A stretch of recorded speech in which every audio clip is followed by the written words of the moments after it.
لله الحمد لله نحمده ونستعينه ونستغفره ونؤمن به ونتوكل عليه ونعوذ بالله من شرور أنفسنا ومن سيئات أعمالنا من يهده الله فلا مضل له ومن يضلله فلا هادي له وأشهد أن لا إله إلا الله وحده لا شريك له وأشهد أن محمدا عبده ورسوله أرسله بالحق بشيرا ونذيرا أما بعد فإن خير الحديث كتاب الله وخير الهدي هدي محمد صلى الله عليه وسلم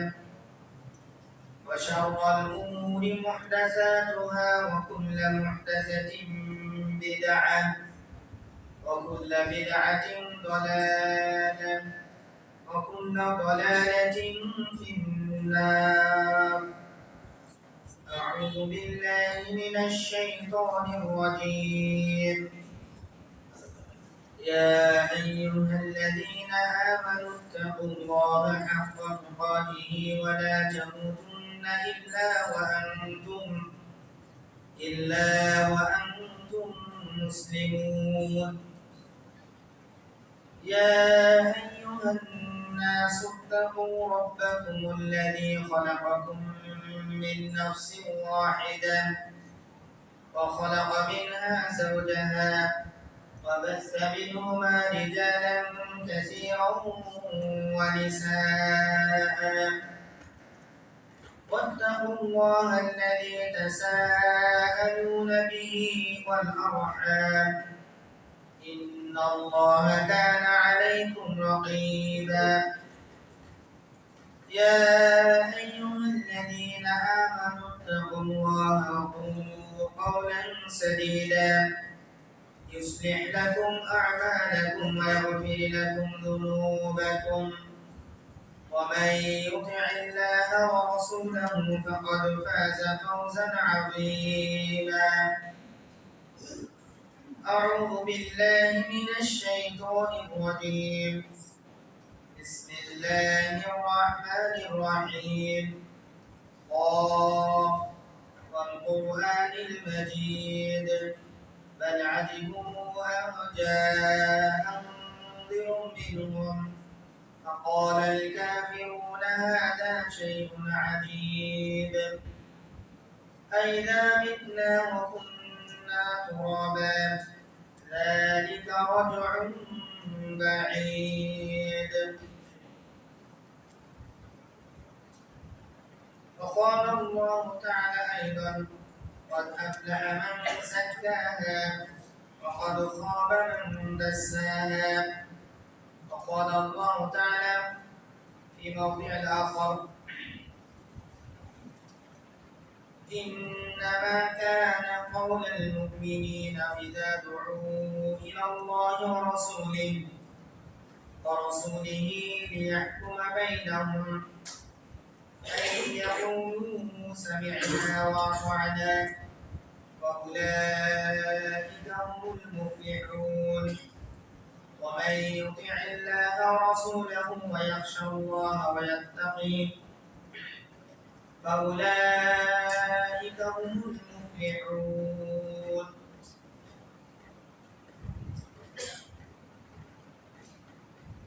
আলহামদুলিল্লাহ, সমস্ত প্রশংসা তারিফ একমাত্র আল্লাহ সুবহানাহু ওয়া তাআলার জন্য, যে আল্লাহ রাব্বুল আলামিন আমাদেরকে এই সপ্তাহে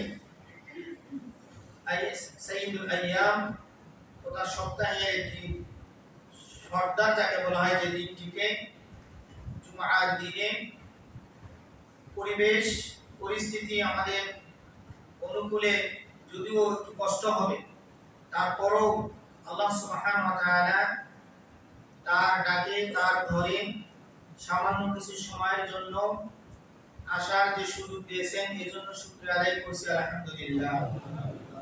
আবারও শুকরিয়া আদায় করছি আল্লাহ সুবহানাহু ওয়া তাআলা, যে আল্লাহ রাব্বুল আলামিন আমাদেরকে সমগ্র পৃথিবীর মধ্য থেকে আশরাফুল মাখলুকাত তথা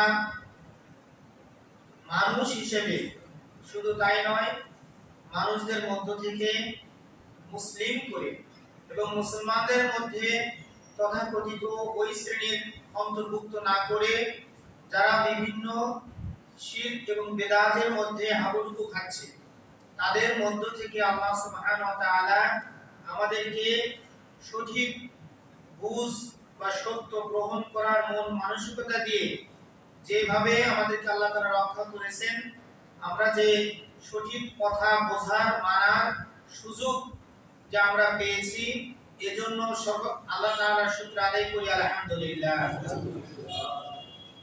অতঃপর দরুদ ও সালাম বর্ষিত হোক আমাদের প্রিয় নবী, আমাদের শেষ নবী, যাকে আল্লাহ রাব্বুল আলামিন আমাদের হাদি হিসেবে, আমাদের মুর্শিদ হিসেবে, যাকে আল্লাহ রাব্বুল আলামিন সর্বশেষ এবং সর্বশ্রেষ্ঠ নামই করে আমাদেরকে আল্লাহ রাব্বুল আলামিন ধন্য করেছেন, সেই সর্বশেষ এবং সর্বশ্রেষ্ঠ নবীর প্রতি অসংখ্য অগণিত দরুদ ও সালাম বর্ষিত হোক।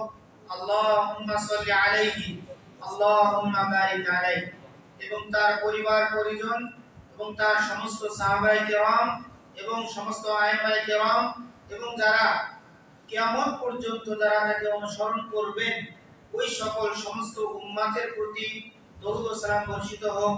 আল্লাহুম্মা সাল্লি আলাইহিম আল্লাহুম্মা বারিক আলাইহিম। সম্মানিত উপস্থিতি, আমি আজকে এই জুমার খুতবায় সংক্ষিপ্ত সময়ে সূরা আশ-শামস থেকে দুটো আয়াত তেলাওয়াত করেছি। কোরআনুল কারীমের 30তম পারার 91 নম্বর সূরা, এই সূরার 9 এবং 10 নম্বর আয়াত। তবে এই দুটো আয়াত আপনাদের সামনে তুলে ধরার আগে এই সূরার সম্পর্কে, এই সূরার শুরু থেকে নিয়ে কিছু কথা না বললে হয়তো ওইরকম বুঝ আমাদের মধ্যে আসতে নাও পারে। সেজন্য আল্লাহ রাব্বুল আলামিন এই সূরা সম্পর্কে আমাদের নবী মুহাম্মদ সাল্লাল্লাহু আলাইহি সাল্লাম কি বলেছেন। একদা জাবের রাদিয়াল্লাহু থেকে হাদিসটি বর্ণিত, হাদিসটি সহিহ, হাদিসটি বুখারীতেও রয়েছে। হাদিস এই সম্পর্কে আল্লাহ রাসূল বলেন যে জাবের রাদিয়াল্লাহু তিনি বলতেছেন, একদা মুআজ বিন জাবাল রাদিয়াল্লাহু আনহু তিনি প্রতিদিন ইশারের সালাত রাসূলুল্লাহ সাল্লাল্লাহু আলাইহি ওয়াসাল্লামের সঙ্গে জামাতে আদায় করতেন। আদায় করার পর তিনি আবার তার এলাকায় যখন যেতেন নামাজ শেষ করে, সেই এলাকায় গিয়ে আবার তিনি তার এলাকার লোকদের নিয়ে ইশারের সালাতে তিনি জামাতে ইমামতি করতেন। আর এই ইমামতিতে তিনি দীর্ঘ সূরা, যেমন সূরা বাকারা তিনি শুরু করতেন। এরকম অবস্থায় একদিন একজন রাখাল সারাদিন কাজকর্ম করেছেন, তিনি খুব ক্লান্ত ছিলেন। এই দীর্ঘ সূরা নামাজের মধ্যে তেলাওয়াত করার কারণে দাঁড়িয়ে থাকা তার পক্ষে অসম্ভব হয়ে যায়, যার ফলে তিনি সালাত ছেড়ে দিয়ে একাকী সালাত আদায় করেছিলেন। আর এই ঘটনাটি রাসূলুল্লাহ সাল্লাল্লাহু আলাইহি ওয়াসাল্লামকে জানানো হলে রাসূলুল্লাহ সাল্লাল্লাহু আলাইহি ওয়াসাল্লাম এই মুআজ বিন জাবালকে বললেন, ইয়া মুআজ আফাত্তানুন আনতা ইয়া মুআজ, হে মুআজ তুমি কি ফিতনা সৃষ্টিকারী, তুমি কি ফিতনা সৃষ্টি করছো? এই কথা বলে তিনি বললেন যে ইশারের সালাতে এই সূরাগুলো পড়বে, সূরা আলা, সাব্বিহ ইসমা রাব্বিকাল আলা, সূরা ফাজর, ওয়াল ফাজরি ওয়া লায়ালিন আশর, এবং সূরা শামস যে সূরাটি ওয়াশ শামসি ওয়া দুহাহা, সূরা আশ-শামস, তারপরে সূরা লাইল ওয়াল লাইলি ইযা ইয়াগশাহা, এবং সূরা আদ-দুহা ওয়াদ দুহা। এই সূরাগুলো কথা আল্লাহ রাসূল বললেন যে এগুলো তেলাওয়াত করবে। এই ছিল নামাজের মধ্যে রাসূলুল্লাহ সাল্লাল্লাহু আলাইহি ওয়াসাল্লাম সম্পর্কে, সূরা সম্পর্কে কিছু কথা। তবে মহান আল্লাহ রাব্বুল আলামিন যে দুটো আয়াত আমি পড়েছি, ক্বাদ আফলাহা মান যাক্কাহা ওয়া ক্বাদ খাবা মান দাসাহা, এই সূরার মধ্যে এই দুটো আয়াতকে কেন্দ্র করে আল্লাহ রাব্বুল আলামিন এই দুটো আয়াতকে আমাদের জন্য বোঝানোর, আমরা যদি বুঝতে পারি, এজন্য এর পূর্বে তিনি 8টি বিষয়ের কসম খেয়েছেন। বিষয়টা কত গুরুত্বপূর্ণ, এই 8টি বিষয়ের কসম খাওয়ার মধ্যেই আমাদের মধ্যে সুস্পষ্ট হয়ে যায় যে এই দুটো আয়াতের গুরুত্ব, এর মর্যাদা এবং আমাদের জন্য কত প্রয়োজন, যে আল্লাহ সুবহানাহু ওয়া তাআলা 8টি বিষয়ের কসম খেয়েছেন। যে 8টি বিষয়ের প্রথমটি হচ্ছে সূর্যের কসম খেয়েছেন আল্লাহ সুবহানাহু ওয়া তাআলা। আল্লাহ বলেছেন ওয়াশ-শামস ওয়া দুহাহা, সূর্যের কসম এবং সূর্য যে আলো দেয় এই আলোর কসম আল্লাহ তাআলা করেছেন। ওয়াল কমারি ইযা তালাহা, এবং চন্দ্রের কসম করেছেন, যে চন্দ্র, যে চাঁদ তার পরপরই আসে, অর্থাৎ দিনের শেষে যখন রাত আসে তখন চন্দ্র দেখা যায়। ওয়ান নাহারি ইযা জাল্লাহা, আল্লাহ পাক বলেন সেই দিনের কসম, যে দিনে আমরা এখন বর্তমান অবস্থান করছি, এই দিনের কসম যখন দিনের আলো চতুর্দিকে ছড়িয়ে যায়, সুস্পষ্ট হয়ে যায়, দিনের আলো এর কথা আমাদের কাছে আজ নতুন নয়। দিনের আলোতে আমরা সব কাজকর্ম সেরে ফেলি। এরপরে বলছেন ওয়াল লাইলি ইযা ইয়াগশাহা, এবং রাতের কসম যখন রাত সবকিছুকে ঢেকে দেয়। ওয়াস সামাই ওয়া মা বানাহা, এবং আল্লাহ আসমানের কসম করেছেন এবং যিনি একে নির্মাণ করেছেন অর্থাৎ আল্লাহর কসম। এবং ওয়াল আরদি ওয়া মা তাহাহা, জমিনের কসম আল্লাহ করেছেন এবং জমিনের কসম, আর এই যিনি এই জমিকে বিস্তৃত করেছেন, ছড়িয়ে দিয়েছেন সব জায়গায়। ওয়া নাফসিন ওয়া মা সাওয়াহা, এবং তিনি নফস অর্থাৎ মানুষের এই আমাদের কসম করছেন এবং এই মানুষকে যিনি কি করেছেন, সুবিন্যস্ত করেছেন, অর্থাৎ মানুষের যে এই যে আকৃতি গঠনগুলো সুন্দর করে যেভাবে তিনি সৃষ্টি করেছেন এর কসম আল্লাহ সুবহানাহু ওয়া তাআলা করেছেন। ফাআলহামাহা ফুজুরাহা ওয়া তাকওয়াহা, এরপর আল্লাহ বলেছেন এই মানুষকে, নফসকে আল্লাহ রাব্বুল আলামিন দুটো বিষয়ের জ্ঞান দিয়েছেন, দুটো বিষয়ে ইলহাম করেছেন, শিক্ষা দিয়েছেন। তা হচ্ছে মানুষ কি করবে, সে ফুজুর অর্থাৎ সে অন্যায় অশ্লীল কর্ম করতে পারে, অথবা ওয়া তাকওয়াহা ওয়া তাকওয়া অর্থাৎ ন্যায় কাজগুলো, আল্লাহ ভীতির কাজগুলো সে করতে পারে। এরপরেই আল্লাহ এই দুটো আয়াত বলেছেন কদ আফলাহা মান যাক্কাহা ওয়া কদ খাবা মান দাসাহা, অর্থাৎ ওই ব্যক্তি সফল কাম। আল্লাহ পাক এই ছোট্ট দুটো আয়াতে বলেছেন যে ওই ব্যক্তি সফল কাম, মান যাক্কাহা, যে তার নিজের নফসকে পরিশুদ্ধ করতে পেরেছে, যে নিজকে অন্যায় অশ্লীল শিরক বিদআত থেকে যে নিজেকে পরিশুদ্ধ করে করতে পেরেছে, ওই ব্যক্তি হচ্ছে সফল কাম। ওয়াকাদ খাবা মান দাসাহা, আর ওই ব্যক্তি কি তার ধ্বংস, যে নিজেকে পরিশুদ্ধ করতে পারেনি, যে যে নিজে যে নফস অন্যায় কোনটি, ন্যায় কোনটি, কোনটি শিরক, কোনটি বিদআত, এগুলো সম্পর্কে তার কোনো জ্ঞান নেই, যা পায় সামনে সেটাই সে গ্রহণ করে, সত্য মিথ্যার মধ্যে পার্থক্য করার সামর্থ্য শক্তি সে অর্জন করতে পারে নাই, বিধায় আল্লাহ পাক বলেন সে ধ্বংস, তার ধ্বংস নিশ্চিত। আল্লাহ রাব্বুল আলামিন এই সূরাকে আমি তিনটি ভাগে ভাগ করেছি। প্রথম ভাগ হচ্ছে যে 8টি বিষয়ের কসম আল্লাহ করেছেন। আপনারা জানেন যে এই 8টি বিষয়ের মধ্যে সূর্য আমাদের কত গুরুত্বপূর্ণ, আমাদের জন্য চন্দ্র কত গুরুত্বপূর্ণ, যে সূর্যের আলো না হলে আমরা দিশাহারা হয়ে যাই, আমরা অস্থির হয়ে যাই। যে সূর্যের আলোর মাধ্যমে আল্লাহ সুবহানাহু ওয়া তাআলা আমাদের অনেক কিছু ব্যবস্থাপনা আল্লাহ তাআলা করে দিয়েছেন। তদ্রূপ চন্দ্রের মাধ্যমে, দিনের মাধ্যমে, রাতের মাধ্যমে, এবং যে আসমান, এগুলা এই আসমানকে আল্লাহ সাতচুল সৃষ্টি করেছেন। আসমান থেকে আল্লাহ বৃষ্টি বর্ষণ করেন, যে বৃষ্টি দিয়ে আমাদের ফসল আমরা উৎপন্ন করতে পারি। বৃষ্টি না হলে আমাদের হাহাকার শুরু হয়ে যায়, আমরা পানি পানি করে আল্লাহর কাছে দোয়া করতে থাকি যাতে আমাদের পানির ব্যবস্থা হয়ে যায়।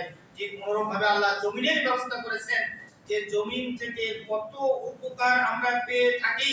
আল্লাহ বলেন জমিনকে আমি যদি নরম করে দিতাম, এই জমিনের মধ্যে তোমরা স্থিরভাবে দাঁড়িয়ে থাকতে পারতে না, আবার যদি এমন শক্ত করে দিতাম যে জমিনের উপর দিয়ে তোমরা চলতে পারতে না। আল্লাহ রাব্বুল আলামিন এই জমিনকে বিছানা স্বরূপ আমাদের জন্য করে দিয়েছেন, আরামদায়ক বসবাসের যোগ্য এই জমিনকে আল্লাহ রাব্বুল আলামিন করে দিয়েছেন। যে 8টি বিষয় এখানে পোষণ করা হয়েছে, প্রত্যেকটি বিষয় প্রমাণ করে যে যিনি এগুলি তৈরি করেছেন, এই তৈরির মধ্যে তার সাথে দ্বিতীয় কেউ শরীক থাকতে পারে না এবং নেই। এই কথাটি আমাদেরকে আল্লাহ তাআলা বুঝিয়ে দিয়েছেন। এগুলোর ক্ষমতা একমাত্র আল্লাহ সুবহানাহু ওয়া তাআলার কাছে, দ্বিতীয় কেউ এগুলি করতে পারে না। সূর্যের যে আলো, আজ এই যে কতদিন থেকে আলো দিয়ে যাচ্ছে, আমরা কখনো এই আলোর স্বল্পতা বা আলো ক্ষীণ হয়ে যাওয়া, বেশি হয়ে যাওয়া, এর যে একটা সঠিক ব্যবহার আমরা নিজেরা করতে পারি না। যে এখন তাপ বেশি, সূর্যের আলোটাকে আমরা কমিয়ে দেই, ফ্যানের যেমন রেগুলেটর দিয়ে আমরা ফ্যানের এই ঘুরানোটা আমরা কম করি, আবার বেশি করি, কিন্তু সূর্যের তাপ প্রখরতা কম বেশি করার ক্ষমতা এই পৃথিবীর কোনো শক্তি কারো নেই, একমাত্র আল্লাহ সুবহানাহু ওয়া তাআলা রয়েছেন। তিনি ইচ্ছা করলে এটা এদিক সেদিক করতে পারেন, তাছাড়া দ্বিতীয় কেউ করতে পারে না। এই কথাগুলো বলে আল্লাহ বলেছেন, তবে শুনে রাখো, এই পৃথিবীতে যে ব্যক্তি তার নিজের নফসকে পরিশুদ্ধ করতে পেরেছে, যে যার তার নিজের নফসকে পবিত্রতা অর্জন করতে পেরেছে, ওই ব্যক্তি হচ্ছে সফলতা লাভ করতে পেরেছে। আর যে এগুলো করতে পারে নাই, তার ধ্বংস অনিবার্য।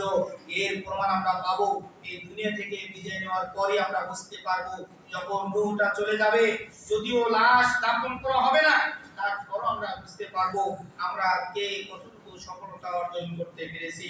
সম্মানিত উপস্থিতি, এই কথাগুলো বলার পর আল্লাহ রাব্বুল আলামিন একটি জাতির ইতিহাস এখানে তুলে ধরেছেন, বাস্তব কথা।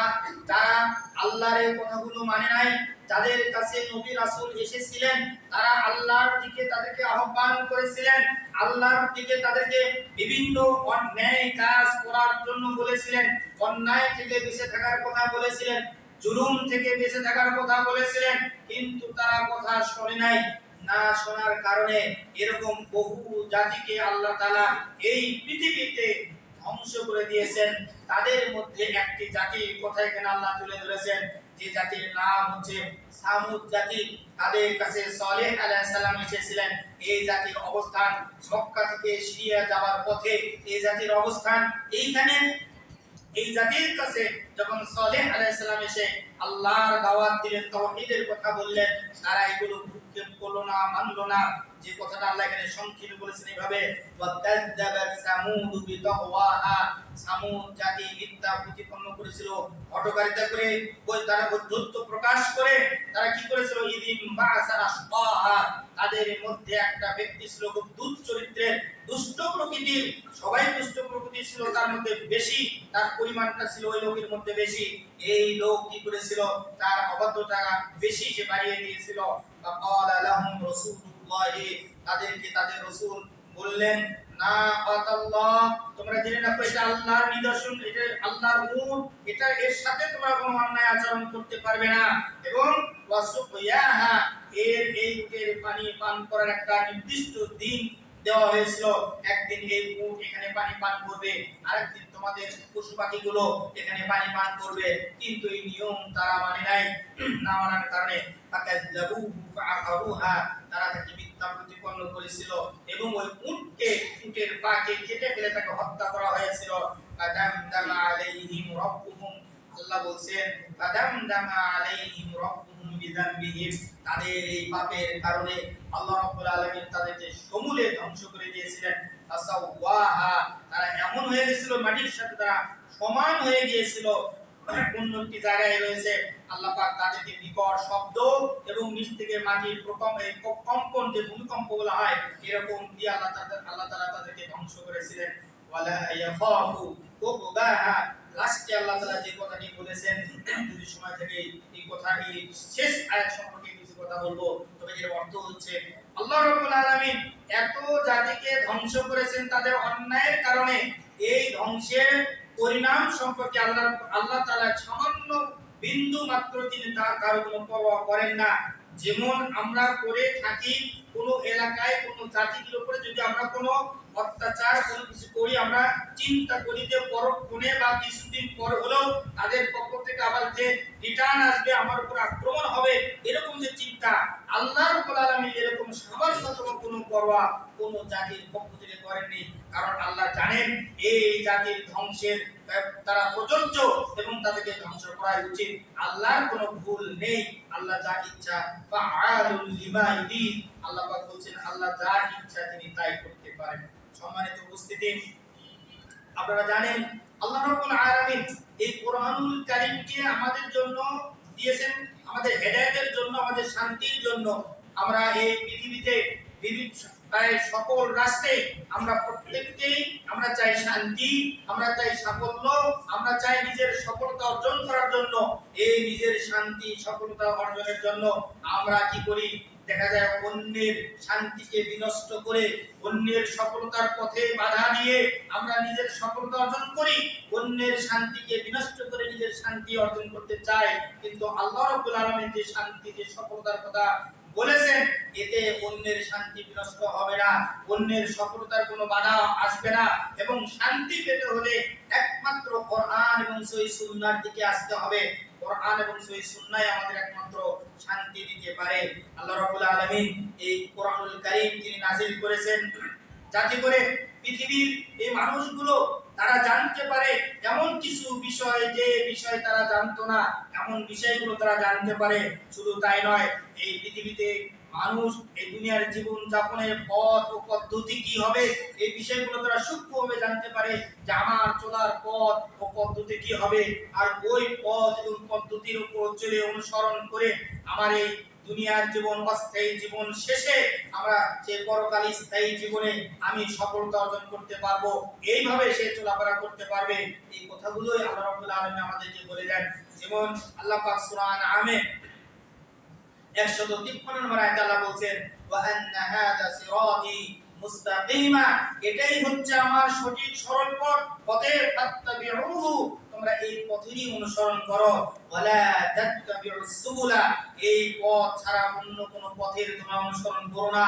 যদি অনুসরণ করো ফাতাফাররাকা বিকুম, তাহলে তোমাদেরকে আনসাবিলিহি, তার পথ থেকে তোমাদেরকে বিচ্ছিন্ন করে দিবে, আলাদা করে দিবে। আর এই ফলশ্রুতি হবে তোমরা ক্ষতিগ্রস্ত হয়ে যাবে। সম্মানিত উপস্থিতি, আল্লাহ রাব্বুল আলামিন আমাদের জন্য এই কোরআনুল কারীমে সফলতার যে মাপকাঠি, সফলতার যে বর্ণনাগুলো আল্লাহ তাআলা দিয়েছেন, এই সফলতার মাপকাঠি বা সফলতা বর্ণনাগুলো যদি আমরা বুঝতে পারি, তবে আমরা উপলব্ধি করতে পারবো যে সফলতার মূল কথাগুলো কি কি, এবং নিজে সেই কাজগুলো করে উপকৃত হতে পারবো। এবং একজন মানুষের মধ্যে এমন কি সৌন্দর্য আমরা তখনই বুঝতে পারবো যে মানুষের মধ্যে এই সৌন্দর্য বা এই আখলাক যদি আমরা তার মধ্যে দেখতে পারি, যে আখলাকের কারণে এই লোকটি আমরা বুঝতে পারবো তিনি তার নিজের নফসকে পরিশুদ্ধ করতে পেরেছে। আর এর মাধ্যমেই হচ্ছে কোরআনুল কারীম। কোরআন ব্যতীত এবং আল্লাহর রাসূলের সুন্নাহ ব্যতীত দ্বিতীয় অন্য কোন দিকে গেলে আপনি এই নিজের নফসকে পরিশুদ্ধ করতে পারবেন না এবং আপনি সফলতা পাবেন না। যতই আমরা দুনিয়াতে এত সফলতার পিছনে এত স্লোগান দেই আর যাই করি না কেন, এগুলোর কোনো ফায়দা হবে না যদি কোরআন এবং সুন্নাহ বাদ দিয়ে করে থাকি। এর সঙ্গে আমাদের কোরআন এবং সুন্নাহকে আনতে হবে। আমাদের সমাজে কিছু মানুষ আমরা মনে করি, এটা আমাদের স্বভাব, আমরা মনে করি এতে আমরা হয়তো অনেকেই একমত হতে পারবো যে এইভাবে মনে করি যে দীর্ঘজীবী হওয়া অথবা স্বাস্থ্য ভালো থাকা অথবা শারীরিক শক্তি অটুট থাকা অথবা অর্থনৈতিক সচ্ছলতা এবং মানুষের মধ্যে সম্মান প্রতিপত্তি বজায় থাকা, সব রকমের সুখ ও শান্তি এবং শান্তি, এই সব কিছুই হচ্ছে সফলতার প্রকৃত একটা একমাত্র মাধ্যম বা উপায়। এটা হয়তো আমরা মনে করি যে আমার শক্তি সামর্থ্য আছে, আমার অর্থ আছে, আমার প্রতিপত্তি আছে, আমার সম্মান আছে, আমার এবং এই স্বাস্থ্য ভালো, এই সবগুলো আমি তা মনে করবো তাহলে আমি সফল। কিন্তু কোরআনুল কারীমে এই ধরনের কোনো শর্ত আল্লাহ রাব্বুল আলামিন আমাদেরকে জানিয়ে দেন নাই যে এটা সফলতার মাপকাঠি, এরকম কোন কথা আল্লাহ রাব্বুল আলামিন কোরআনুল কারীমে বলেন নাই। বরং আল্লাহ রাব্বুল আলামিন সাফল্যের যে কথাগুলো তিনি বলে দিয়েছেন, যে কথাগুলো আমরা কি বলে এমন সাফল্য কোরআনুল কারীমের মাধ্যমে আমরা যে বর্ণনাগুলো আমরা পাই, এই সাফল্য যদি অর্জন করতে পারি, যে সফলতার পরে ওই ব্যক্তিকে আর কোনো কি বলে তার পরাস্ত বা সফলতাবিহীন বা তার এরকম কোনো ব্যর্থতা তাকে স্পর্শ করতে পারবে না, যে চূড়ান্ত সফলতা যার পরে আর কোনো ব্যর্থতা আসবে না। দুনিয়ার জীবনে যদি কেউ অর্থ সম্পদ লাভ করুক আর না করুক, কেউ সম্মানিত হোক বা না হোক, এটা তার সফলতা হতে পারে না। তবে কোরআনের বর্ণনায় দেখা যাবে এমন ব্যক্তি সে সফলতা লাভ করেছে যার এই ধরনের কোনো খুশি ছিল না, কিন্তু আল্লাহর কাছে ওই ব্যক্তি প্রকৃত অর্থে মুমিন এবং সে সফলতা অর্জনকারী। আল্লাহ রাব্বুল আলামিন যেমন কোরআনে বলেছেন সেই কথাগুলো, ওয়াল ওয়াজনু ইয়াউমা ইযিল হক, আল্লাহ পাক বলছেন সেদিন মানুষের এই কাজ কর্মগুলো, দুনিয়ার সমস্ত কাজ কর্মগুলো যথাযথভাবে ওজন করা হবে, মাপা হবে। আমরা মনে করব যে আমল করছি, এই আমলের আবার কি ওজন করা হবে, এটা বলার অবকাশ রাখে না। বর্তমান যুগে মানুষ মাপার যে যন্ত্রগুলো আবিষ্কার করেছে, দেখা যায় এই আগের মতো এরকম দাড়ি পাল্লার প্রয়োজন হয় না। স্পর্শ করলে বুঝতে পারে এখানে কি রয়েছে, কত কেজি রয়েছে, কত লম্বা ইত্যাদি নানা বিষয়গুলো স্পষ্ট হয়ে যায়। অতএব আল্লাহর কাছে এগুলো কোনো বিষয় না। তিনি আমাদের আমলগুলো তিনি ওজন করবেন, কিভাবে করবেন আল্লাহই ভালো জানে। বিশ্বাস রাখতে হবে, এটা হলো কোরআনের কথা।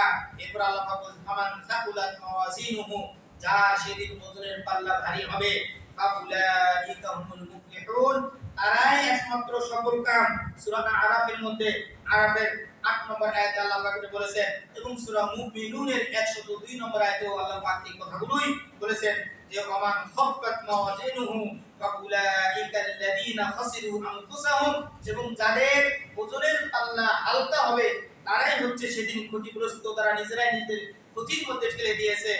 বিমা কানু বিআয়াতিনা ইয়াজলিমুন, কারণ তারা আমার আয়াতের প্রতি জুলুম করেছিল। সম্মানিত উপস্থিতি, আল্লাহ রাব্বুল আলামিন আমি আপনাদের সামনে আল্লাহ তাআলা কোরআনুল কারীমের বিভিন্ন জায়গায় আমাদের সফলতার কথাগুলো বা যারা সফলতা অর্জন করতে পেরেছেন এই কাজগুলো করে সেই বর্ণনাগুলো আল্লাহ তাআলা দিয়েছেন। আমি তার কিছু বর্ণনা আপনাদের সামনে তুলে ধরতে চাই। আপনারা জানেন সূরা বাকারার প্রথম কয়েকটি আয়াত তেলাওয়াত করুন। সেখানে আল্লাহ রাব্বুল আলামিন বলেছেন আলিফ লাম মিম যালিকাল কিতাবু লা রাইবা ফি। আল্লাহ পাক সর্বপ্রথম যে আলিফ লাম মিম তিনটি হরফ, এই হরফের অর্থ একমাত্র আল্লাহ সুবহানাহু ওয়া তাআলা জানেন। এরপরে বলেছেন যালিকাল কিতাব, এই কোরআন, এই কিতাব সম্পর্কে, কোরআন সম্পর্কে আল্লাহ বলে দিয়েছেন এর মধ্যে কোনো সন্দেহ পাবে না। এর পরের গণনাগুলো দেখুন, আল্লাহ পাক বলেছেন আল্লাযীনা ইউমিনু হুদাল লিল মুত্তাকিন, এই কোরআন হচ্ছে মুত্তাকিনদের জন্য হেদায়েত। অতএব আমার সফলতা অর্জনের জন্য প্রথম শর্তই হচ্ছে আমাকে তাকওয়াবান হতে হবে, মুত্তাকি হতে হবে। মুত্তাকি ছাড়া, তাকওয়াবান ছাড়া কেউ সফলতার দ্বার প্রান্তে পৌঁছতে পারে না। এরপর আল্লাহ পাক বলেন আল্লাযীনা ইউমিনুনা বিল গায়বি, যারা গায়বের প্রতি বিশ্বাস করে। আমরা এই দুনিয়াতে এই চক্ষু দিয়ে এমন কিছু বিষয় যেগুলো আমরা দেখতে পাই না, আমরা আল্লাহ কোথায় আছেন, কিভাবে কি আছেন না আছেন এগুলো আমরা দেখতে পাই না, এটা গায়বের বিষয়। আর ফেরেশতাগুলো কিভাবে আছেন আমরা দেখতে পাই না। আল্লাহ যে জান্নাত জাহান্নাম তৈরি করেছেন আজ পর্যন্ত কেউ দেখতে পারে নাই। আমাদের নবীকে শুধু সেই মেরাজে গিয়ে সেখানে দেখানো হয়েছিল, আর কেউ দেখতে পায়নি। এইরকম গায়েবের বিষয়গুলো, পরকালের যে বিষয়, এটাও গায়েবের মধ্যে অন্তর্ভুক্ত। এই বিষয়গুলোর প্রতি আমাদের বিশ্বাস রাখতে হবে। সম্মানিত উপস্থিতি, এরপরে বলা হয়েছে ওয়ায়ুকিমুনাস সালাতা, এবং সালাত কায়েম করবেন, সালাত যারা আদায় করবেন, এই সালাত আদায়কারী হচ্ছে সফলতা অর্জনের একটা উত্তম মাধ্যম। কারণ সালাত এমন একটি শর্ত যে মানুষ প্রতিটি সময়, প্রতিটি মুহূর্তে, প্রতিটি কাজের মধ্যে আনুগত্যের প্রমাণ দিবে। আর যে ব্যক্তি এই আনুগত্যের প্রমাণের উত্তম মাধ্যমই হচ্ছে সালাত। আমরা অন্য ইবাদত, যেমন বছরে একবার আমরা সিয়াম পালন করে থাকি, বছরে একবার হজ পালন করে থাকি, এবং বছরের মধ্যে নির্দিষ্ট কিছু দিন রয়েছে যেগুলো সিয়াম পালন করি, কিন্তু সালাত আল্লাহ রাব্বুল আলামিন আমাদের জন্য এমন ভাবে ফরজ করেছেন দৈনিক প্রতিদিন আপনাকে 24 ঘন্টার মধ্যে 5 বার আপনাকে অবশ্যই আল্লাহ এই ঘরে আল্লাহর সামনে আপনাকে দাঁড়াতে হবে, এবং আল্লাহর সাথে আপনার কথোপকথন চলবে। আল্লাহর সঙ্গে আপনি দিদারে আপনি চলে যাবেন সালাতের মাধ্যমে। সেখানে আপনার যত অসুবিধা রয়েছে, আপনার বিপদ রয়েছে, আপনার যত যা সমস্যা থাকুক না কেন, সব কিছু আল্লাহর সামনে আপনি তুলে ধরবেন। এই হচ্ছে সালাত। আর এই সালাতের মাধ্যমে বোঝা যায় যে একজন মানুষ সার্বক্ষণিক আল্লাহর আনুগত্যের মধ্যে থাকে এবং আল্লাহকে স্মরণ করে। এই সালাতই হচ্ছে সর্বশ্রেষ্ঠ এর মাধ্যম, যার মাধ্যমে আপনি এগুলো করতে পারেন। সম্মানিত উপস্থিতি, এর পরের কথা বলা হয়েছে ওয়ামিম্মা রাযাকনাহুম ইউনফিকুন, এবং মানুষের আমাদের মন সংকীর্ণ করা যাবে না। আল্লাহ পাক বলেন ওয়ামিম্মা রাযাকনাহুম, আমি তাদেরকে যে রিজিক দিয়েছি এই রিজিক থেকে সে ব্যয় করবে। রিজিক আল্লাহ যে আমাদেরকে দিয়েছেন, এই রিজিক দেওয়ার পরে এই ব্যয় করাটাও আমাকে আল্লাহর স্মরণের মাধ্যমে করতে হবে যে ব্যয়টা কোন খাতে আমি করছি, অন্যায় না ন্যায়ের পথে, এর নির্বাচনটা আপনাকেই করতে হবে। আপনি যখন কোনো ব্যয় করবেন আপনার এর আগে স্মরণ করতে হবে আমার এই ব্যয়টা ভালো হচ্ছে না খারাপ, এগুলো অবশ্যই বিবেচনা বা বিশ্লেষণ বা বিচার আপনাকেই করতে হবে। সম্মানিত উপস্থিতি, এরপর আল্লাহ পাক বলেন ওয়াল্লাযীনা ইউমিনুনা বিমা উনজিলা ইলাইকা ওয়া মা উনজিলা মিন ক্বাবলিক। আল্লাহ পাক বলেন যারা কি করে আমাদের নবীর প্রতি, নবীকে বলছেন হে নবী, যারা আপনার প্রতি যা নাযিল করা হয়েছে যে কিতাব, এই কিতাবের প্রতি যারা বিশ্বাসী হবে এবং ওমা উনজিলা মিন ক্বাবলিক, আপনার পূর্বে যে সমস্ত নবী রাসূল প্রেরণ করেছিলাম তাদের উপর যে সমস্ত কিতাবাদি নাযিল হয়েছিল এগুলোতেও বিশ্বাস রাখতে হবে। আপনারা জানেন যে ইহুদ এবং খ্রিস্টান তারা মারদুদ হয়েছে, তারা পথভ্রষ্ট হয়েছে, এর কারণ একটাই যে তারা আমাদের নবীকে মুহাম্মদ সাল্লাল্লাহু আলাইহি সাল্লামকে তারা নবী হিসেবে মানেনি, তাদের নবীকেই তারা নবী হিসেবে মেনেছিল। ইহুদিরা মুসা আলাইহিস সালামকে তারা নবী হিসেবে মেনেছিল, পরে মানে নাই। খ্রিস্টানরা ঈসা আলাইহিস সালামকে শুধু মেনেছিল এবং আমাদের নবীকে না মানার কারণে আজকে তারা পথভ্রষ্ট এবং তারা বিভিন্ন অন্যায় অপকর্মের সাথে লিপ্ত। অতএব আমরা যারা মুসলিম আমাদের উচিত, আমাদের কর্তব্য মুসলিম হিসেবে পরিচয় দেওয়ার জন্য যে আমাদের নবীর প্রতি যে কিতাব নাযিল হয়েছে, নবী সহ নবীর কিতাবকে, কোরআন কারীমকে এবং পূর্বের যে সমস্ত নবী রাসূলগণ এসেছিলেন তাদের কিতাবকে তাদের সহ প্রত্যেকটির প্রতি বিশ্বাস স্থাপন করতে হবে এবং তারা সত্য নবী, আল্লাহর প্রেরিত নবী, এর মধ্যে কোনো চুল পরিমাণ যদি সন্দেহ থাকে তবে মুসলিম থেকে বা সফলতা থেকে আপনি দূরে সরে যাবেন। সম্মানিত উপস্থিতি, এরপরে বলা হয়েছে অবিল আখিরাতি হুম ইউকিনুন, এবং যারা পরকালের প্রতি বিশ্বাস।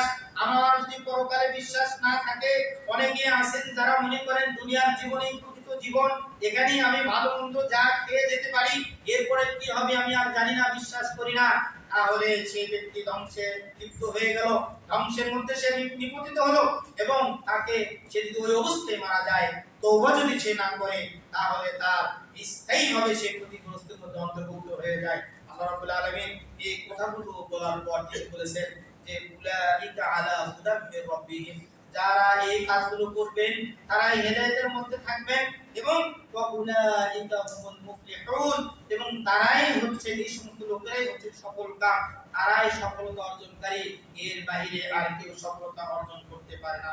সম্মানিত উপস্থিতি, সফলতার আরেকটি বৈশিষ্ট্য হচ্ছে একজন মুসলিম আল্লাহর সাথে সবসময় তার সম্পর্কটা হবে ঘনিষ্ঠ, তিনি সবসময় আল্লাহর ইবাদতে মশগুল থাকবেন, তিনি নেকির কাজে সবসময় আগে থাকবেন, তার চিন্তা থাকবে ভালো কাজে আমি সবার আগে থাকবো।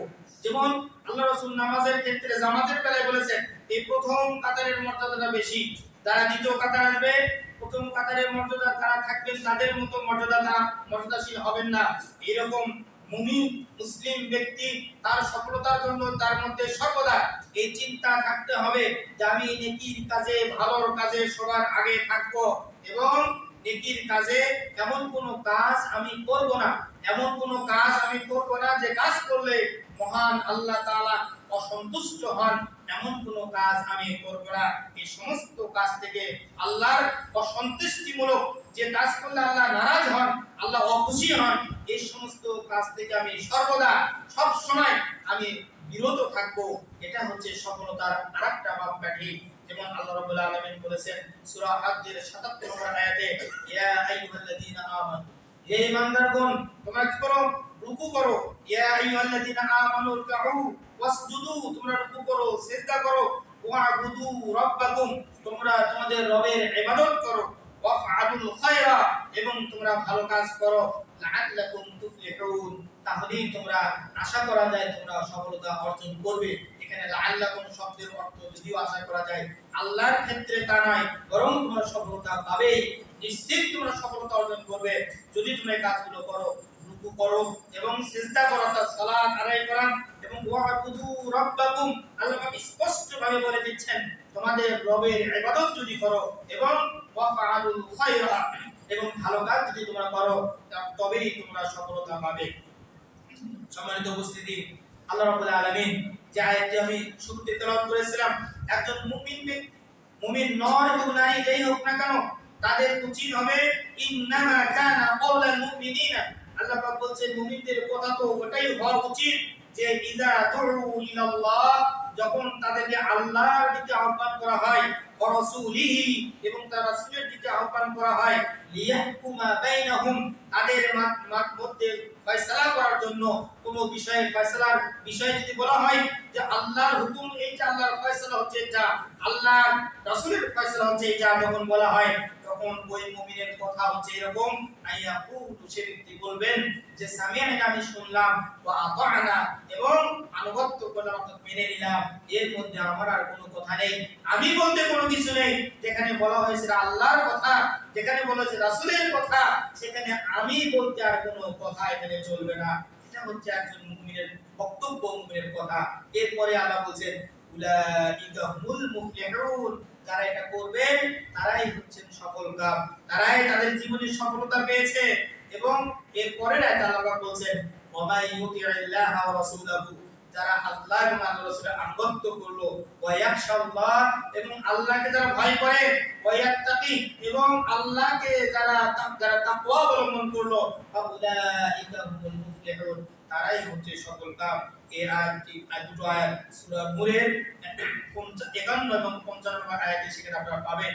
এখানে বিস্তারিত ব্যাখ্যা রয়েছে, ইনশাআল্লাহ যদি সুযোগ সময় হয় আপনারা দেখে নেবেন। আল্লাহ রাব্বুল আলামিন আরো বলেছেন এইভাবে, আল্লাযীনা আমানু, যারা ঈমানদার তাদের আরো কাজ হচ্ছে কি, ওয়া'আজ্জারুহু, তারা রাসূলকে কি করবে, তার রাসূলের সহচর্য হিসেবে থাকবেন, অর্থাৎ রাসূল কি করছেন কি করেননি এগুলো নিয়ে ব্যস্ত থাকবেন, ওয়া নাসারুহু, তাকে সাহায্য করবেন।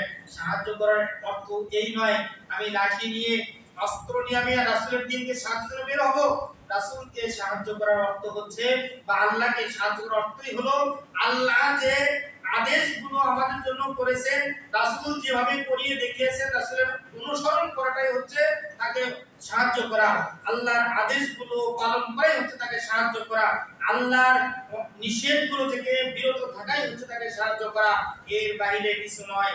আল্লাহ পাক বলেন ওয়াত্তাবাউন নূরাল্লাযী উনজিলা মাআহু, এবং রাসূলের সাথে যা নাযিল করা হয়েছে ওই নূর বা আলোর দ্বারা অনুসরণ করলো, উলাইকা হুমুল মুফলিহুন। এখানেও আল্লাহ বলেন তারাই হচ্ছে একমাত্র সফলকাম। এই আয়াতটি পাবেন সূরা আরাফের 157 নম্বর আয়াতে, সেখানে আল্লাহ রাব্বুল আলামিন বলেছেন। সূরা আলে ইমরানের 104 নম্বর আয়াতে আল্লাহ পাক বলেন, এটা প্রসিদ্ধ আয়াত, আপনাদের সবার অধিকাংশ মুখস্থ থাকা উচিত, যে ওয়ালতাকুম মিনকুম উম্মাতুন, আল্লাহ পাক বলেন তোমাদের মধ্যে এমন একটা দল থাকা উচিত বা দল থাকবে যারা কি করবে, ইয়াদউনা ইলাল খায়র, যারা ভালোর দিকে মানুষকে আহ্বান করবে। ভালো বলতে ইলাল্লাহ, আল্লাহর দিকে, আল্লাহর পথের দিকে মানুষকে আহ্বান করবে। যে পথে আসলে ওই ব্যক্তির পরকালটা সফলতায় ভরপুর হয়ে যাবে, যে তার স্থায়ী জীবন, তার স্থানকে জান্নাতে স্থান করে নিতে পারবে। এটি হচ্ছে আল্লাহর দিকে, ভালোর দিকে আহ্বান করা, যে ইয়াদউনা ইলাল খায়র ওয়া ইয়া'মুরুনা বিল মা'রুফ, এবং মানুষকে ভালো কাজের আদেশ দিবে, ওয়া ইয়ানহাউনা আনিল মুনকার, এবং অসৎ কাজ থেকে মানুষকে নিষেধ করবে। মানুষকে এটা বলা যে তুমি যে সালাত আদায় করছো না এটা অন্যায় কাজ, সালাত আদায় না করলে তোমাকে জাহান্নামে যেতে হবে, তুমি যে সিগারেট খাচ্ছো, ধূমপান করছো এটাও একটা খারাপ কাজ, এই কাজ থেকে তুমি বিরত থাকো। তুমি যে কি বলে অন্যান্য যে বিষয়গুলো যেগুলো অন্যায় হিসেবে সমাজে প্রচলিত রয়েছে, এবং আল্লাহ অন্যায় বলেছেন, শুধু সমাজে আমরা নিজের থেকে অন্যায় বলবো না, আল্লাহর ভাষায় রাসূলের ভাষায় অন্যায় হতে হবে। আপনি নিজে মন গড়া অন্যায় বললে চলবে না, তাহলেই আল্লাহ পাক বলেন উলাইকা হুমুল মুফলিহুন। এখানেও আল্লাহ পাক বলেন তারাই হচ্ছে একমাত্র সফলকাম। সম্মানিত উপস্থিতি, সফলতা অর্জন করতে হলে এই বিষয়ে কোরআনকারীর আরো একাধিক আয়াত রয়েছে, যেগুলো একসাথে করলে যা আসে, আমাদের জীবনটা হতে হবে তাওহীদ, তাওহীদের উপর প্রতিষ্ঠিত থাকা এবং শিরক মুক্ত জীবন যাপন করা, এবং সুন্নাহকে আঁকড়িয়ে ধরা, বেদাতকে ছেড়ে দেওয়া, এবং সেই সাথে ন্যায় কাজ, আল্লাহর যে আদেশ যে কাজগুলো রয়েছে সেগুলো যথাযথভাবে আদায় করা, এবং আল্লাহর নিষেধ থেকে বিরত থাকা। আল্লাহর সাথে সম্পর্কটা আপনার ঘনিষ্ঠ হবে, খুব সুসম্পর্ক হবে, যে আপনার যত যা কিছু হোক না কেন, আপনি বিপদে থাকেন, আপনি সুখে থাকেন, দুঃখে থাকেন, যা কিছু হোক না কেন, সর্ব অবস্থায় আপনি আল্লাহর সাথে কথা বলবেন, আপনি আল্লাহকে আপনার অভিযোগগুলো জানাবেন, তবেই হবে সার্থকতা, তবেই হবে আপনার সফলতা। এবং এই দুনিয়ার সাময়িক অস্থায়ী জীবন পার করে আপনি পরকালে সফলতাটা পেয়ে যাবেন, যে সফলতার পরে আর কোনো ব্যর্থতা নেই। আমরা হয়তো দুনিয়ায় চিন্তা করি, আমি যে শুরুতে বলেছিলাম আমি ভালো আছি, সুখে আছি, আমার কোনো অভাব নেই, সব আমার আছে, আমার সন্তানাদি ভালো ভালো গ্রাজুয়েট, তারা ভালো ভালো বড় অফিসার হয়েছে, এতে আমাকে সরকার থেকে সম্মানিত করা হয়, বিভিন্ন ভাবে আমাদেরকে আমার প্রশংসা করা হয়, এতে নিয়ে যদি আপনি পড়ে থাকেন, এতে যদি সন্তুষ্ট থাকেন, আর পরকালের জন্য যদি কিছু না করেন, আপনার সালাত নেই, সিয়াম নেই, আপনি সুদ ঘুষের উপরে আপনি হাবুডুবু খাচ্ছেন, তাহলে কিন্তু আপনার এটা সফলতা না।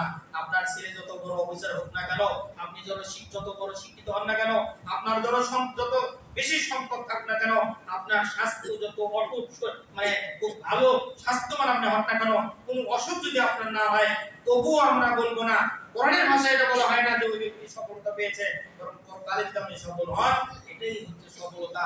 এবং আজকের খুতবার মূল কথাই হচ্ছে আপনার পরকালের সফলতার জন্য এই দুনিয়ায় আপনাকে কাজ করতে হবে। এই দুনিয়ার সফলতার জন্য করবেন, তবে দুনিয়ার সফলতা করতে গিয়ে পরকালকে যদি আপনি হারিয়ে ফেলেন, নষ্ট করে ফেলেন, তবে আপনার ব্যর্থতা রয়েছে। দুনিয়ার সফলতা আগে প্রাধান্য দিতে হবে পরকালীন সফলতা। পরকালীন সফলতার সাথে দুনিয়ার সফলতা আপনি করেন, বাধা নেই, আমরা বাধা দিব না, দরকার, তবে সেই সফলতা আমার হতে হবে স্থায়ী সফলতা। আল্লাহ রাসূল সাল্লাল্লাহু আলাইহি ওয়াসাল্লাম এই নিজের নফসকে তিনি পরিশুদ্ধ করার জন্য তিনি দোয়া করতেন। এই হাদিসটি মুসলিম শরীফে রয়েছে 6799 নম্বর হাদিস। সেখানে আল্লাহ রাসূল বলছেন, নিজে দোয়া করেছেন, দোয়াটাও একটা নিজে পরিশুদ্ধ হওয়ার উত্তম একটা মাধ্যম। আপনি আল্লাহর কাছে দোয়া করবেন সফলতার জন্য পরকালে, এবং আল্লাহর কাছে দোয়া করবেন সবকিছু ভালোর জন্য। আপনি দোয়া করবেন যে দোয়াটি আল্লাহ রাসূল সাল্লাল্লাহু আলাইহি ওয়াসাল্লাম করেছেন। আপনারা সময় সুযোগ হলে দোয়াটা অবশ্যই সংগ্রহ করেন, এবং হাদিসের নাম্বার বলে দিয়েছি, এটা আপনারা মুখস্থ করার চেষ্টা করবেন। আল্লাহ রাসূল বলেছেন, আল্লাহুম্মা ইন্নী আউযু বিকা মিনাল আজজি। আল্লাহ রাসূল বলেছেন আল্লাহর কাছে, হে আল্লাহ, আমি আপনার কাছে আশ্রয় চাচ্ছি মিনাল আজজি, অক্ষমতা থেকে, ওয়াল কাসলি, অলসতা থেকে, ওয়াল জুবনি, এবং কাপুরুষতা থেকে, ওয়াল বুখলি, এবং কৃপণতা থেকে, ওয়াল হারামি, ওয়াল আযাবিল কবর, হারাম বলা হয় দারিদ্র্য, এবং ওয়াল আযাবিল কবর, এবং কবরের শাস্তি থেকে। এরপর আল্লাহ রাসূল বলেছেন, আল্লাহুম্মা আতি নাফসি তাকওয়াহা, ইয়া আল্লাহ, তুমি আমার নফসকে তাকওয়ায় ভরপুর করে দাও, আমার নফস যাতে তাকওয়ার মধ্যে থাকে এই ব্যবস্থা তুমি করে দাও। ওয়া যাক্কিহা, এবং এই আমার নফসকে তুমি পরিশুদ্ধ করে দাও। আনতা খায়রু মান যাক্কাহা, কারণ আপনি হচ্ছেন একমাত্র উত্তম পরিশুদ্ধকারী, আপনি ছাড়া আমার নফসকে কে পরিশুদ্ধ করতে পারে না। কারণ আল্লাহর ইচ্ছা ছাড়া আমরা আজকে এই মসজিদে সালাত আদায় করতে আসতে পারতাম না। অবশ্যই আমাদের উপরে আল্লাহর রহম আছে, আল্লাহর নেক দৃষ্টি রয়েছে, যার ফলে আজকে আমরা এখানে আসতে পেরেছি। আমি বরাবরই বলে থাকি যে 5 ওয়াক্ত সালাতে যারা মসজিদে আসেন, আমি মনে করি তারা সৌভাগ্যবান, এবং তারা আল্লাহর বিশেষ মেহমান। তারা আল্লাহর নজরে আছেন বিধায়, আল্লাহ তাদেরকে সুযোগ সুবিধা দিয়েছেন বিধায় তারা মসজিদে এসে আল্লাহকে সিজদা দেওয়ার মতন সুযোগ তারা লাভ করতে পেরেছেন। আল্লাহ যদি সুযোগ না দিতেন, তারা আসতে পারতেন না। তার প্রমাণ আপনি দেখেন, আযান হচ্ছে, সালাত আদায় হচ্ছে, বাইরে লোক দাঁড়িয়ে থাকে, এমনও দৃশ্য পাওয়া যায়। নারায়ণগঞ্জে আমি এক জানাজায় গিয়েছিলাম, সেখানে অনেক লোক, অসংখ্য লোক জানাজায় হাজির হয়েছিল আসরের সময়। আমরা এখানে আসরের সালাত আদায় করে গিয়েছি, এবং ওখানে ওই মসজিদে ওই সময় এখন আসরের সালাতের সময় হয় নাই, এবং পরে হয়েছিল। দেখা গেছে যে সেখানে সালাত আদায় করার জন্য যারা গিয়েছে তার অনেকাংশে বেশি লোক রাস্তায় দাঁড়িয়ে আছে, তারা সালাত আদায় করলো না, কিন্তু জানাজার সালাত আদায় করবেন। এই কারণ তাদের ভাগ্যে আল্লাহ তাআলা ওই সালাত আদায়ের মতো সৌভাগ্য আল্লাহ তাআলা দেন। সম্মানিত উপস্থিতি, এজন্য আল্লাহ রাসূল এই দোয়া বারবার করতেন যে আনতা ওয়ালিউহা, আপনি একমাত্র এর অভিভাবক, ও মাওলাহা, এবং আপনি একমাত্র এই নফসের মাওলা, আপনি একমাত্র এর সবকিছুর পালনকর্তা, আপনি ছাড়া আর কেউ নেই। এরপর আল্লাহ রাসূল বলেছেন, আল্লাহুম্মা, আরো দোয়া করেছেন, আল্লাহুম্মা ইন্নী আউযু বিকা মিন ইলমিন, ইয়া আল্লাহ, আমাকে এমন ইলম দান করো, এমন জ্ঞান দান করো, লা ইয়ানফা, এমন দান থেকে আমি আপনার কাছে আশ্রয় চাচ্ছি যে লা ইয়ানফা, যে জ্ঞান কোনো উপকারে আসে না। এই উপকার বলতে আপনি মনে করবেন না যে আমি একজন ইঞ্জিনিয়ার হয়েছি, আমার এই ইঞ্জিনিয়ারের কারণে আমি বিল্ডিং তৈরি করছি, সবকিছু আমি করতে পারছি, কিন্তু পরকালে ইঞ্জিনিয়ারিং কোনো কথা আমি জানলাম না। এখানে বলা হয়েছে যে জ্ঞান দ্বারা মানুষের পরকালে অর্থাৎ ইহকাল এবং পরকাল উভয়খানেই তার উপকার হবে, এরকম জ্ঞান আল্লাহ রাসূল আল্লাহর কাছে চেয়েছেন যে, এবং আশ্রয় চেয়েছেন ওই রকম জ্ঞান যাতে আমাকে না দেওয়া হয় যে জ্ঞান দিয়ে আমি কোনো উপকৃত হতে পারবো না। ওয়ামিন কলবিন, এবং ওই অন্তর থেকে আমি আপনার কাছে আশ্রয় চাচ্ছি লা ইয়াখশাউ, যে অন্তর যে ফল আল্লাহকে ভয় করে না। ওয়ামিন নাফসিন, এবং ওই নফস থেকে আমি আপনার কাছে আশ্রয় চাচ্ছি লা তাশবাউ, যে নফস তৃপ্তি লাভ করে না। আমার আল্লাহ পাক যে অর্থ সম্পদ যা কিছু দিয়েছেন এতে আমি সন্তুষ্ট। এরকম অনেক ব্যক্তি আছে আরো চায় আরো চায় আরো চায়, কত যে চাই একমাত্র আল্লাহই জানেন। সেজন্য আল্লাহ পাক বলেন আলহাকুমুত তাকাসুর, এখানে আল্লাহ তাআলা খুব কঠিন কথা বলে দিয়েছেন যে মানুষ এই দুনিয়ার প্রাচুর্য দুনিয়ার সম্পদ নিয়ে প্রতিযোগিতা করে, হাত্তা যুরতুমুল মাকাবির, যতক্ষণ পর্যন্ত না মানুষ কবরের সাথে সাক্ষাৎ না করবে ততক্ষণ পর্যন্ত তাদের এই আশা আকাঙ্ক্ষা প্রতিযোগিতা শেষ হবে না। অতএব আল্লাহ রাসূল দোয়া করলেন এমন নফস আল্লাহ আমাকে দিয়েন না যে নফস পরিতৃপ্তি লাভ করতে পারে না। আমার যা আছে আল্লাহ যতটুকু আমাকে দিয়েছেন ততটুকুই আমার সন্তুষ্ট আল্লাহর প্রতি থাকতে হবে, এর বাইরে কোনো কিছু করা যাবে না, আফসোস করা যাবে না, কি বলে আল্লাহর প্রতি অভিযোগ আনা যাবে না, আল্লাহ মুক্তি এত দিয়েছো আমাকে দিলে না কেন, এরকম কোনো কথা আনা যাবে না। সম্মানিত উপস্থিতি, এরপর আল্লাহ রাসূল বলেছেন অবিন দাওয়াতিন, আর ওই এমন দোয়া আমরা দোয়া করি যে দোয়া লা ইস্তাজাবু লাহা, যে দোয়া কবুল করা হয় না, যে দোয়া আল্লাহর কোনো জবাব দেন না, এমন দোয়া থেকেও আল্লাহর কাছে আল্লাহ রাসূল আশ্রয় চেয়েছেন। আপনারা অবশ্যই এই দোয়াটা চেষ্টা করবেন, দিনে অন্ততপক্ষে একবার হলেও আল্লাহর কাছে করবেন, আল্লাহর কাছে বলবেন। এই দোয়াটা দেখে দেখে হলেও ইসলাম মুসলিমে আছে, মুসলিম শরীফ বের করে 6799 নম্বর হাদিসটি বের করে দোয়াটা মুখস্থ করে নেবেন। মুখস্থ করার ব্যাপারটা চেষ্টা করলে ইনশাআল্লাহ হবে। আল্লাহ আমাদের সকলকে এই স্বল্প পরিসরে এই জুমার দিনে খুতবা দাঁড়িয়ে যে কথাগুলো বলেছি আমি একমাত্র আল্লাহর সন্তুষ্টির জন্যই, আপনাদের পরিশুদ্ধতার জন্য এবং আমার পরিশুদ্ধতার জন্য, এবং সকল মুসলিম যাতে পরিশুদ্ধতা অর্জন করতে পারেন এবং পবিত্রতা অর্জন করতে পারেন, পরকালে যাতে সফল হতে পারেন, এটাই ছিল মূল উদ্দেশ্য। আল্লাহ আমাদের সকলকে যাতে কবুল করেন। আল্লাহ আমিন। বারাকাল্লাহু লানা ওয়া লাকুম ওয়া সাইরিল মুসলিমিন ইন্নাহু তাআলা জাওয়াদুন কারীমুন মালিকুন মুবারক।